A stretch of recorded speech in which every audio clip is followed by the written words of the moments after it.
insanlar düşünür ki ekstrakorporal mayalama adı süni də xalq arasında deyilir.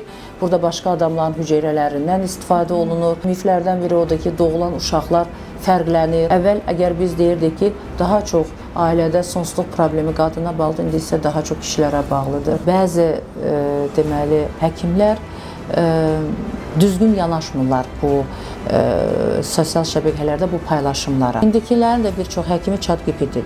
Bir də gördüm, xanım mənə sənədlərin arasında bir məktub gətiribdir. Məncə artıq bir 10 mindən çox bizdə uşaq doğulubdur.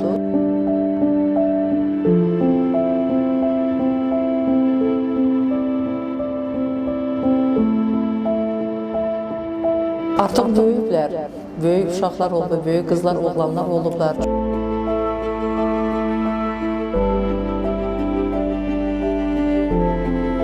Və bu uşaqların əksəriyyəti, onların ailələri bizi unutmurlar. Təbrik edirəm sizi. Sağ olun. Can, mən sizə qurban olum. O nə deməkdir? Siz kəsin boşanmadığını saymadığını. Niyə mamalıq ginekologiya sahəsini seçdiniz? Ümumiyyətlə, əvvəldən yəni, bu qədər də həkim olmaq istəmirdim, yəni, onu deyim. Amma artıq atam da həkim idi. Buna görə də bu sahəni seçdim. Amma daha sonra hətta ümumiyyətlə cərrah olmaq istəyirdim. Yenə yəni ailənin adətən məsləhəti ilə mamalı ginekologiyanı seçdim yəni. Amma yanılmamışam. Yəni yenidən tibbi oxusaydım, yəni yenidən bir həyata gəlsəydim, yəqin ki tibbə getsəydim mütləq mamalı ginekologiyanı seçərdim. Burada biraz belə deyim, insanların ümid vermək, onların ümidlərini doğrultmaq, onlara təkcə bir xəstə kimi yox, amma dünyaya bilirsiniz ki, bizim sayımızdan uşaqlar gəlir. Yəni bu tamam başqa bir hisslərdir. Bir insanın sağlamlığına görə yox, iki insanın çox vaxt sağlamlığına görə məsuliyyət daşıyırsan. Hardasa da belə deyim, ailələrin yaşamasında, ailələrin qorunub saxlamasında və nəticə etibarilə də dövlətin, ölkənin, xalqın genofondunun qurulmasında və qorunub saxlamasında iştirak edirsən. İş fəaliyyətinizin hansı etapında anladınız ki, Azərbaycanda ekstrakorporal mayalanmanın tətbiqi mütləqdir? İşimizin bir tərəfi də ginekoloji xəstəlik və onların içində çox sayda sonsuzluqla bağlı xəstələr müraciət edirdilər. Və bəzən elə hallar olurdu ki, görürdün ki, sən ona kömək edə bilmirsən. Çünki o zaman mövcud deyildi. Nəinki süni mayalama, ekstrakorporal mayalama, hətta onun uşaqlıq daxili belə inseminasiya mümkün deyildi. Və məsələn, xəstələrin deyək ki, qadınların boruları bağlı idi, yoxsa kişilərdə sperm göstəricilərdə çox ciddi dəyişiklik vardı. Və bu insanlara mövcud o zaman cərrahi və konservativ müalicə üsullarına kömək etmək mümkün deyildi. Təbii ki, o zaman artıq bir informasiya, məlumatımız var idi ki, dünyada belə bir üsul mövcuddur və bizim Azərbaycanlı ailələr xaricə getmək məcburiyyətindədirlər. Hər birinin imkanı yox idi xaricə getmək, həm müalicə, həm miqrasiya baxımından, həm məsrəf baxımından və o ailələr yəni uşaqsız qalırdı. Buna görə də həmin yəni dövrdə bu 2000-ci illərin əvvəli idi. Artıq mən aktiv ginekoloq kimi işləyirdim və biz düşünürdük ki, necə eləyək ki, bəs Azərbaycanda bu üsulu biz tətbiq edək. Yüksək təcrübə üçün Türkiyəyə getmişdim 2001-ci ildə. Orada Ankara şəhərində Zəkər Tər Burak adına araşdırma, qadın sağlamlığı eğitim və mərkəzi var idi. Orada keçirdim və orada artıq həm ailə planlama şöbəsi var idi, həm də eyni zamanda IVF şöbəsi, yəni ekstrakorporal mayalama şöbəsi var. İlk dəfə onda mən orada təmasda oldum və mən gördüm ki, onlar nə qədər çox insana, ailəyə kömək edirlər. Azərbaycanda bu ekstrakorporal mayalanmanı Türkiyəli mütəxəssislər icra edirdi və biz yenə də razı idik. Biz xəstələri hazırlayırdıq, ilkin etapları müayinələr edirdik, hazırlayırdıq və Türk mütəxəssislə bərabər başladıq bu üsulu burada tətbiq etməyə. Daha sonra da artıq keçdik, özümüz sərbəst icra etdik. Yəqin ki, ekstrakorporal mayalanmanın tətbiqi zamanı müəyyən çətinliklər də var idi. Bunlar nədən ibarət idi? Yəni elmi tərəfdən çətinlik var idi, yoxsa administrativ, təşkilati baxımdan çətinlikləriniz var idi? Mən düşünürəm ki, ən çətini o idi ki, insanlara bu üsulu çatdırmaq, izah eləmək və əmin etmək ki, bu deməli deyim, təhlükəsiz bir üsuldur, effektli bir üsuldur. Bilirsiniz ki, miflər var. İnsanlar düşünür ki, ekstrakorporal mayalama adı süni də xalq arasında deyilir. Burada başqa adamların hüceyrələrindən istifadə olunur. Çox vaxt elə deyirlər və yaxud da miflərdən biri odur ki, doğulan uşaqlar fərqlənir. Amma 45 ildir ki, dünyada, yəni birisi ilk dəfə 78-ci ildən başlanılıb bu prosedur istifadə edilməyə. Artıq minlərlə, yox, 10 minlərlə, 100 minlərlə uşaqlar vardır və təbii ki, onların öz valideynlərə məxsus olub-olmadıqları da yoxlanılıbdır. Sizcə bugün sonsuzluq tibbi problemdir, yoxsa sosial? Statistika bundan ibarətdir ki, cütlüklərin 15-20% bu problemlə üzləşir. Amma illər keçir, yeni texnologiyalar, yəni süni müayinə özü də inkişaf edir. Yeni protokollar, yeni dərmanlar, yeni cihazlar, embrioskop, lazer, hətta artıq süni intellektlə proqramlar yazılır bu prosedurun icrasında, amma yenə də sonsuzluğun sayı azalmır. Bu bilirsiniz nəyə bağlıdır? İstər, yəni istəməz tibbi tərəfdən götürəndə həm qadınlar tərəfindən göstərişlər artır. Məsələn, daha yaşlı, yəni iləri yaşda olan qadınlar süni mayalamaya müraciət edirlər. Avarial rezerv artıq əvvəl qadınlarda daha yaxşı idi, indi daha pisdir, bir qismində, bir çoxunda belə deyərdim. Kişi faktoru artıq qadın faktorunu üstələyib. Yəni ki, əvvəl əgər biz deyirdik ki, daha çox ailədə sonsuzluq problemi qadına bağlıdır, indi isə daha çox kişilərə bağlıdır. Kişi problemlərində daha ciddi, mürəkkəb problemlər ortaya çıxır ki, ekstrakorporal mayalama ilə də onu müalicə eləmək bir qədər biz çətinlik çəkirik. Və endokrin xəstəliklərin sayı daha çox olur. Bilirsiniz ki, indi piyələnmələrdir, bunlar da çoxdur. Şəkər xəstələri daha çoxdur. Və bütün bunlar təbii ki, reproduktiv funksiyaya mənfi təsir göstərir. Digər tərəfdən də ki, sosial tərəfdə stres artıb insanlarda, bilirsiniz ki, stresin özü, daha sonra gec nigahlar, boşanmaların sayı artır. Yəqin ki, Azərbaycanda da hardasa bəlkə də birinci yerlərdə tutur və boşanan insanlar təkrar evlənəndə artıq müəyyən yaşdan keçmiş olurlar. Yəni, bunlar artıq sosial tərəfdən də bir problem yaradır. Doktor, bəs sizin mərkəzdə ilk dəfə süni mayalanma ilə dünyaya gələn uşaq yadınızdadırmı? Xatırlayırsınızmı onu? Uşaqlar bir yox, bir neçə uşaqlar 2005-ci ildə, yəni ilk uşaqlarımız 2005-ci ildə doğulublar. Süni mayalama sayını götürsək, məncə artıq bir 10 mindən çox bizdə uşaq doğulubdur və bu uşaqların əksəriyyəti, onların ailələri bizi unutmurlar. Onlar artıq böyüyüblər, böyük uşaqlar olub, böyük qızlar, oğlanlar olublar, çoxsu artıq tələbədir. Nəinki burada, şəhərin hər bir yerində onlar bizi görəndə çox isti bir münasibətlə, çox xoş bir münasibətlə bizə yaxınlaşırlar, unutmurlar bizi. Necə ki, biz də onları unutmuruq. Azərbaycanda talasemiya xəstəliyi bilirsiniz geniş yayılıb, bu endemik zona hesab olunur.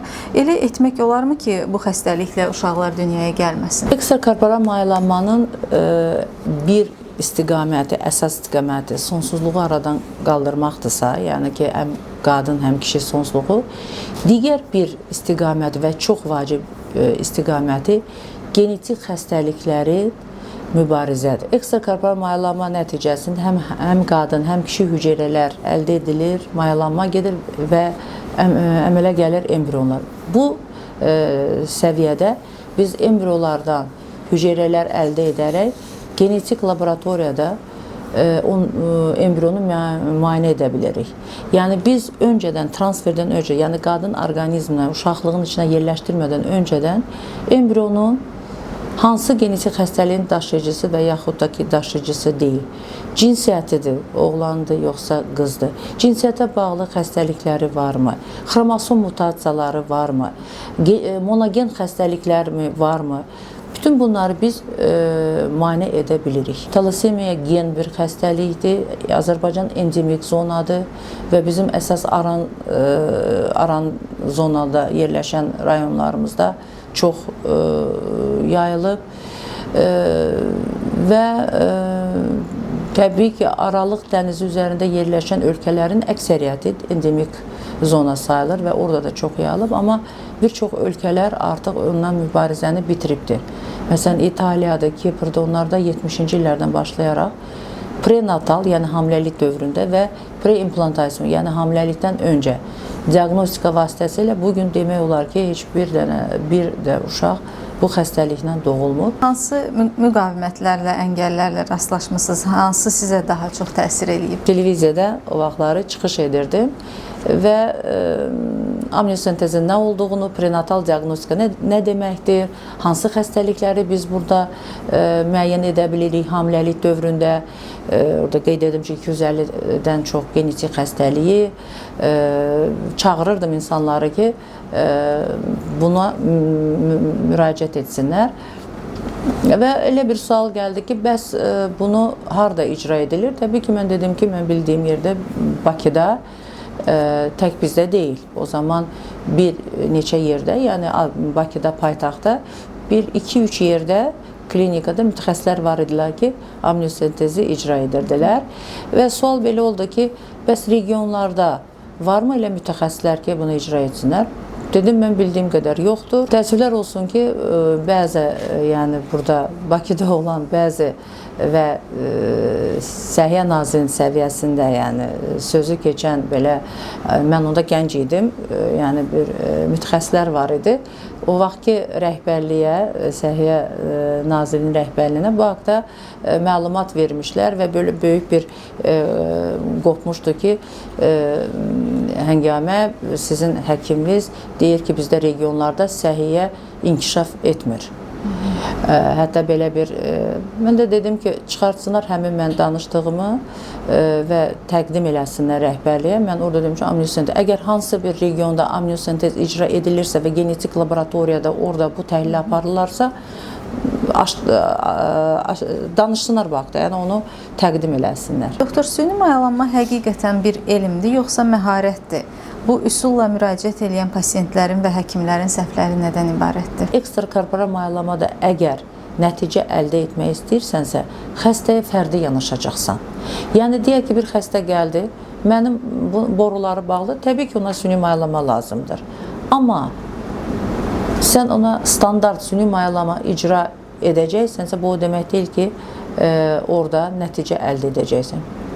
O xəstədən nəticəni əldə etmək üçün onun endokrin funksiyasını da bilməlisən, onun laxtalama sistemini də bilməlisən, onun çəkisini belə bilməlisən, dərmanların hansı kombinasiyasını istifadə edəcəksən, hansı stimulyasiya protokolu istifadə edəcəksən. Həyat yoldaşındakı spermisində dəyişikliklər var, ona öncədən bir hansısa müalicə lazımdırmı, hansı ona deməli yoxlamalar, müayinələr lazımdır. Bu o qədər böyük bir sahəni əhatə edir ki, yəni sadəcə standart bir mən öyrəndim və süni mayalamanın o deyək ki, yumurta yetişdirdi, mayalandırdıq və transfer etdi, bundan ibarət deyil. Buna görə düşünürəm ki, burada elmlə insanın yığdığı təcrübə, dediyiniz məharət vəhdət təşkil etməlidir. Bəzi deməli həkimlər düzgün yanaşmırlar bu sosial şəbəkələrdə bu paylaşımlara. Əgər bir həkim çıxır deyirsə ki, siz bu dərmanı, deyək ki, bu iynəni eləməyin, deyək ki, hansısa bir dərmanı. Amma onu biri eləməyə bilər, amma birinə mütləq o lazımdır. Yəni, mən düşünürəm ki, biraz bizim bu sosial şəbəkələrdə həkimlərimiz bu paylaşımlarına diqqət yetirməlidirlər. İndiyə kimi bir çox ailəyə süni mayalanma və sonsuzluğun müalicəsini aparmısınız. Ən çox yaddaşınızda qalan hansı ailə hekayəsidir? Bir ailə var idi. Qadında hamiləliklər olurdu, amma itirirdi o hamiləliklər. Yəni problem oldu. Yəni sonra da heç hamilə qalmırdı. Çox uzun müalicələrdən keçmişdi. Bir dəfə biz də burada elədik. Bizdə də hamiləlik tutmadı. Nəysə dedi ki, müalicələrimizi davam edək, bir də cəhd eləyərik. Bir də gördüm, xanım mənə sənədlərin arasında bir məktub gətiribdi. Belə açdım, kağızda bildiniz də belə çətinliklə belə yazılan bir məktub idi. Anasının 70-dən çox yaşı var idi. Xanım da artıq uzun illərdir ki, ailəlidir, uşağı yoxdur. Və xanım orada mənə qızınla bağlı deyir ki, o xəstədir, yataq xəstəsidir, gələ bilmir. Qızınla bağlı mənə xahiş edir. Mən sizin haqqınızda eşitmişəm, bizim kənddə filan ailəyə siz uşaq vermisiniz. Mənim qızım neçə illərdir bundan əziyyət çəkir, ailəsində çox söz-söhbət vardır. Mən sizə yalvarıram, o qədər belə yalvarışlar mənim qızıma kömək edin. Mən götürdüm belə o məktubu, qızına da dedim ki, mən sənin bu məktubu sənin sənədlərinin içində saxlayacağım, ta ki sən hamilə qalmayana qədər.